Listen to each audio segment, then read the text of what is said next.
एक बार एक शिकारी शिकार करने के लिए जंगल में पहुंचा। उसने अपने तीर पर बहुत ही खतरनाक जहर लगाया और शिकार को निशाना बना करके उसने तीर को छोड़ दिया। लेकिन उसका तीर चूक गया और तीर पेड़ पर जा लगा। वह पेड़ बहुत ही हरा भरा और बहुत सारे तोते उस पेड़ पर रहते थे। जैसे ही वह जहरीला तीर उस पेड़ पर जाकर लगा, वह पेड़ धीरे धीरे सूखने लगा और उस पेड़ पर जो भी तोते रहते थे वह एक एक करके उस पेड़ को छोड़कर जाने लगे। उस बड़े से पेड़ के कोटर में एक बहुत ही बूढ़ा तोता रहता था, जो बहुत ही धर्मात्मा और अच्छे मन का था। सभी तोते उस पेड़ को छोड़कर जाने लगे थे, लेकिन वह बूढ़ा तोता जाता था, दाना लेकर आता और उसी कोटर में आ करके बैठ जाता था, परंतु उस पेड़ को छोड़ने को तैयार नहीं था। बूढ़े तोते के साथियों ने कई बार आकर के उससे समझाया कि यह पेड़ सूख रहा है और किसी दिन गिर भी जाएगा, चलो किसी और पेड़ पर चलकर रहा जाए, परंतु वह बूढ़ा तोता वहां से जाने को तैयार नहीं हो रहा था। अब यह बात देवराज इंद्र तक पहुंची।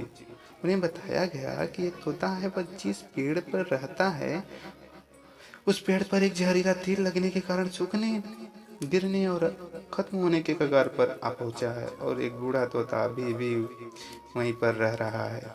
वह दाना लेकर आता है और वहीं पर रहता है, जबकि उस जंगल में बहुत सारे पेड़ हैं, लेकिन वह उसी पेड़ पर रह रहा है। देवराज इंद्र इस प्रकट हुए और उस बूढ़े तोते से कहने लगे कि आप बहुत धर्मात्मा हैं, बहुत ही अच्छे मन के हैं, लेकिन आप इस पेड़ को छोड़कर किसी और पेड़ पर चले जाइए, क्योंकि यह पेड़ कुछ ही दिनों में गिर जाएगा। तालाब के पास में बहुत से बड़े बड़े हरे भरे पेड़ हैं, बड़े बड़े कोटर हैं, उन पेड़ों पर फल भी लगे हुए हैं, उन्हें वहीं तोड़कर खा सकते हैं, परंतु यहाँ से आप चले जाएं। तोता बोला, माफ़ कीजिएगा, इस पेड़ ने मुझे जीवन दिया है, शिकारियों से मेरी रक्षा की है, हर मौसम में मेरे साथ रहा है, ये कोटर मेरा घर है, यहाँ मैं पला बड़ा हूँ, इस पेड़ को मैं छोड़कर कैसे जा सकता हूँ। इस पर संकट आया है तो क्या मैं इसे छोड़कर चला जाऊँ? मैं ऐसा कभी नहीं कर सकता। देवराज इंद्र तोते के इस बात से बहुत ही प्रसन्न हुए। उन्होंने तोते से कहा, मैं आपकी इस बात से बहुत ही खुश हूँ, मांगो जो आपको मांगना हो।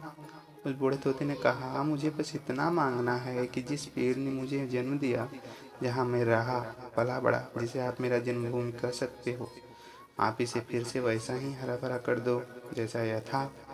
देवराज इंद्र ने अमृत से उस पेड़ को सींच दिया और पहले की तरह हरा भरा कर दिया।